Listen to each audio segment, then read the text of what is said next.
Hi friends. 2 நாளாக எனக்கு ரொம்ப கோல்டாக ஆயிடுச்சு ஃப்ரெண்ட்ஸ். முடியவே இல்லை, மண்டெல்லாம் ஒரே வலியாக இருந்தது. சரி, அப்புறம் எல்லாருமே பக்கத்தில் இருக்கிறவங்க சொன்னாங்க, போய் கால் வாங்கி வச்சு சூப்பு வச்சு குடிங்க அப்படின்னு சொன்னாங்க. சரி, நம்மளும் சூப்பு வச்சு குடிச்சு பார்க்கலான்னு சொல்லிவிட்டு போய் காலை வாங்கிட்டு வந்து க்ளீன் பண்ணி எடுத்துகிட்டு வெங்காயம், தக்காளி, பெப்பர் தூள், இஞ்சி பூண்டு பேஸ்ட்டு, கொத்தமல்லி, கருவேப்பிலை, மஞ்சள் பொடி, ஒரே ஒரு பச்சை மிளகாய், 3 டம்ளர் தண்ணி வச்சு கொஞ்சம் உப்பு போட்டு 6-7 விசில் வச்சு எடுத்துட்டேன் ஃப்ரெண்ட்ஸ். எடுத்துட்டு அதுக்கப்புறம் அது ஒரு பாத்திரத்தில் மாற்றிட்டு ஒரு தனியாக குடித்து பார்த்தேன்.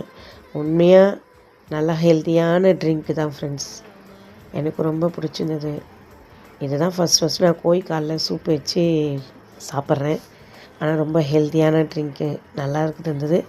இந்தமாரி நீங்களும் ட்ரை பண்ணி பாருங்கள். உங்கள் குழந்தைங்களுக்கும் நீங்களும் செஞ்சு கொடுங்க. இதோட நான் நெக்ஸ்ட் வீடியோவில் பார்க்குறேன். பாய்.